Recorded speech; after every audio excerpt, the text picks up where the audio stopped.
Hi guys, welcome and welcome back to my two senses. And today's topic is quite, a controversial one, sort of. And I cannot tell you how I've thought about this topic so many times, but I've been so scared to do it. But you know what? I've said it. Let's just do it.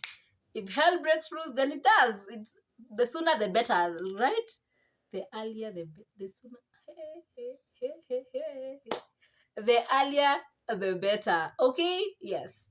So, first of all, two disclaimers. First, we love our parents, we love our guardians, mom and dad. If you're watching this, I love you, I cherish you. Second disclaimer, I have come to understand why some things went the way they did. Because at my age, my mom had two children, a husband, a job, and a home to think about. This girl here only has jobs and home to not even, it's just a house, it's just a small house to take care of. Like, it's just me, and it still feels like it's a lot. It's overwhelming. I'm not saying that this is an excuse for what they did or what happened, but I've come to understand them to some extent. And you can only just try putting yourself in their shoes. Then when there was little information out there about some of the things, and a child doesn't come with a menu, a child doesn't come with a manual, and every child is different. But the parent is still the same one, and they're learning as they go. The child is also portraying different things that they've never ever seen. So they're just learning as they go, doing their best, doing what they think is best, and doing what they also learned from their parents. This should not be used as an excuse, though. That's all from me. So let us begin. Tell me why there were abuses whenever you did something wrong, or whenever they were punishing you or beating you, because this really messes up with your self-esteem, especially if the abuses are your performance or how you look like. You grow up having this image of yourself, of the abuses you had, and probably you did not hear them once, you had them several times. So it really tends your self-esteem, and it really makes you feel really bad about yourself. That is one of the things. The other thing is, why is communication one way? And it's not only one way, it's through shouting. And how many times has somebody shouted at you to do something and you actually listened and did what they say? Because I feel like whenever somebody starts shouting, even right now when I'm these years, I feel like it's just like my brain blocks out that, and it's like I'm not listening anymore. Because what I believe is, you don't have to raise your voice at me for me to hear whatever you're saying. You don't. You can speak to me at a normal, low tone, and I'll still be able to hear what you're saying. And then with our parents or our guardians, communication was always one way. And we can't even call it communication. Let's say it's speaking at you, because they're telling you what to do. What, like, you are never it's never a two-way communication. And remember that this person you're dealing with is your child, and it's also important to listen to them. Of course, sometimes we look at children and we're like, they don't know much, they don't know what they're saying, but it doesn't matter, because lending a listening ear really goes a long way. Because sometimes when you are brought up in such kind of an environment, it tends to bring up an adult who thinks that that's the way communication should be. And I can tell you that there are people who grew up in that environment and who are raising their children now, doing the same thing that their parents did, and thinking that it's okay to talk like that as a child. Personally, I don't think it's fine. You're supposed to listen to your child. You might not agree with what they're saying, but at least give them a listening ear. Because what happens is, it brings up a person who thinks that they can never be heard. Like, what's the need of expressing myself? I'm not even going to be heard in by the end of the day. It makes somebody afraid of expressing themselves. I can tell you that I have been on both ends of the sticks. Before, I used to express myself too much, like in various relationships. There's even somebody who asked me if me wanapenda vita, because I used to, of course, not physical fight, like arguing all the time, because I'm always expressing myself. But where I am now, it's like I don't even express myself anymore. I'm just quiet. I'm just like, I'm letting things just, pile up, of which even that's not a good way of dealing with things. You have to find a balance in between the two. You see, to express yourself in a manner that is good and is acceptable to the person you're talking to. Okay? Yes.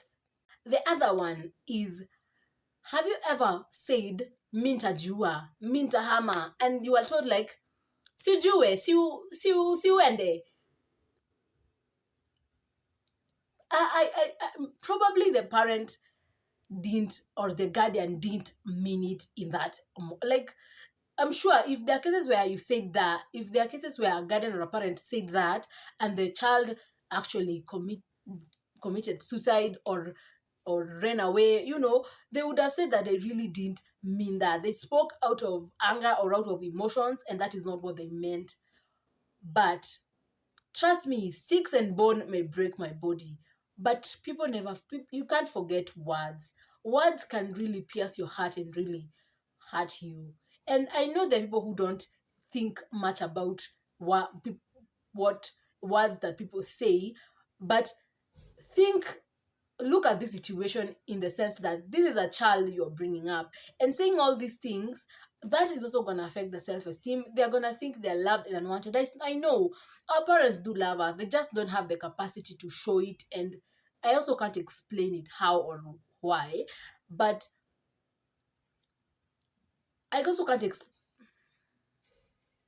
our parents do love us, but they don't have the capacity to show it or even express it the way we would want them to. And them saying those words, or the guardian saying those words, they probably didn't mean it, but it really affects somebody's mental health. It really affects the child's mental health. You grow up feeling unwanted and loved.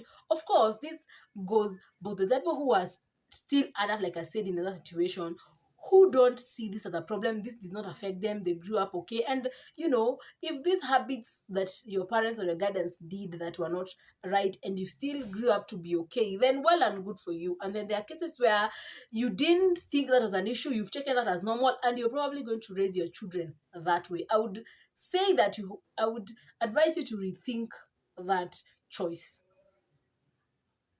because telling your child to just kill themselves, I don't think it's really a good thing to say to your child, someone that you love, someone that you actually brought up, because we know cases of people who have committed suicide. We can't say that saying that does not affect how a person looks at themselves. We've had cases of children who have committed suicide. And then the other thing is that whenever a person feels unwanted or unloved in their family, when they go out there and they meet somebody who shows them love, even if it's the wrong kind of love, even if it's what they tend to sort of get attached to that person, especially when they are in their teenage years, and they might follow this person, even tell them to do the stupid things, they will still do them because they think that this person actually loved them, and thinking that, oh, even at home I'm not loved, so why bother going back? They can even run away to go and go with this person, and probably this person is not even treating them well or loving them well, but they think that this is the way love is supposed to. They think that at least this person loves me and like home. And then there are situations where you enter in a relationship even as an adult, and you are abused, you are told bad things, but you grew up in such an environment, so you think that's okay. You think that that's the way it's supposed to be. You see, and this really affects your mental health. Okay, yeah. The other one is, why were we constantly reminded of our mistakes? Because I can tell you, even now, I can go home and my mom will remind me something I did a long time ago. It happened, and we're all human, we're born to make mistakes. Why is it that if I break a cup, it's my fault, but when you break a cup, the cup was kept wrongly? I don't like, it's what do we call that? Double standards. Yes, it's double standards. Why? You can't keep reminding somebody of their mistakes, because it makes them focus so much on their mistakes that they miss to look out of their good. They miss to see the good in them.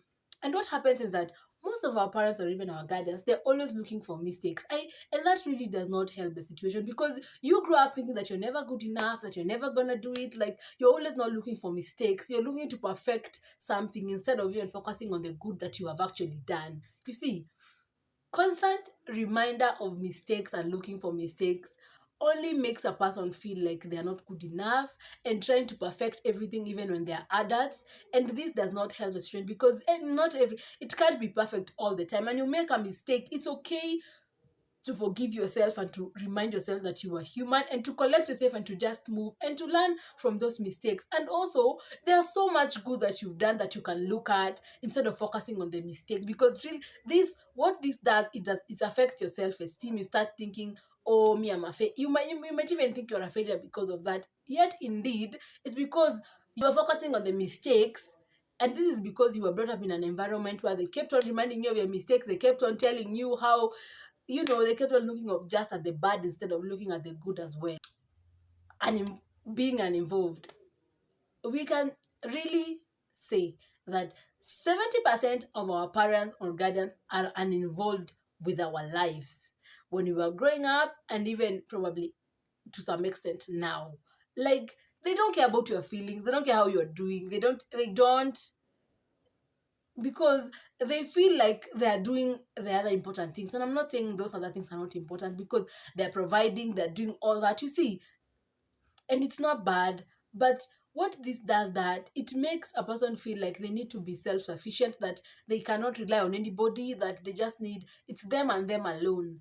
And this brings up a person who's closed off from the environment, who thinks that I don't need other people. I've survived all this time. And whenever even there's a small maybe disagreement or anything, they can just feel like, well, I can do it alone. They just want to, throw everything and just, you know, survive alone.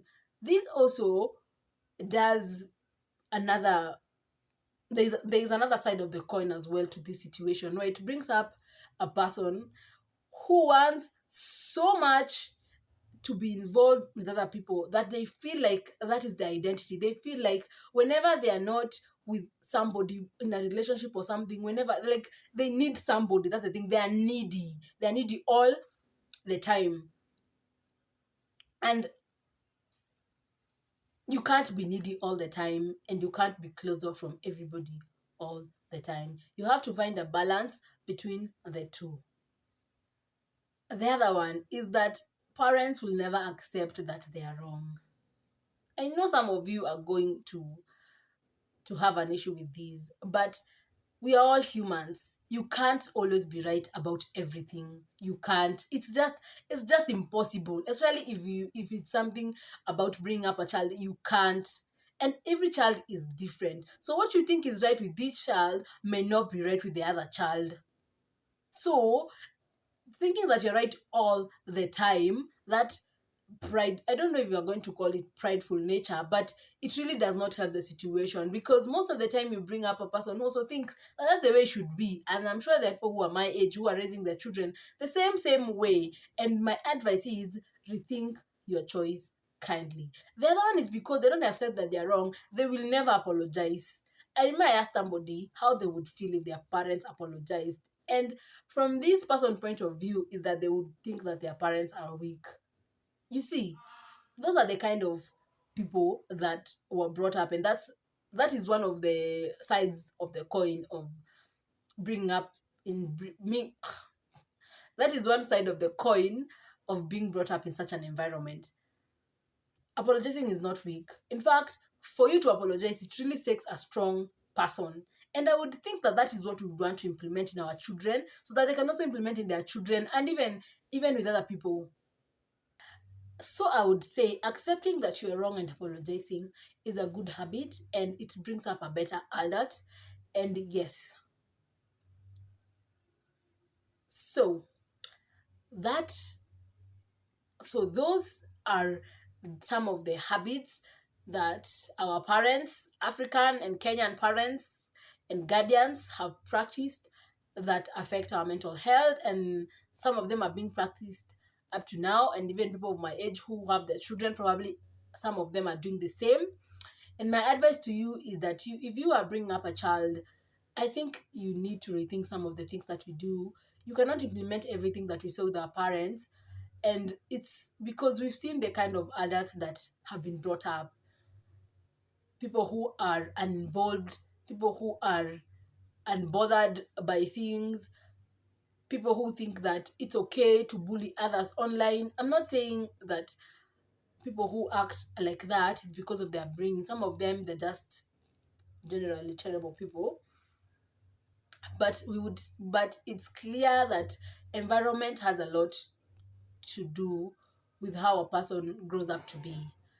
And the other thing is that so long as you are, yes, our parents and our guidance did all, they did most of these things and even more that affect how you see yourself, how you are as an individual, your mental health, and even how you respond to others, even your attachment styles, and even how you relate with your friends, and even in your relationship.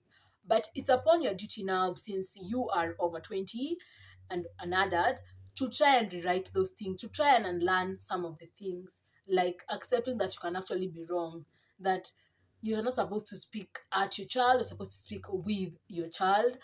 And this will really help in bringing out a different kind of generation and a different kind of adults to come in the future. And that is all from me, guys. Bye.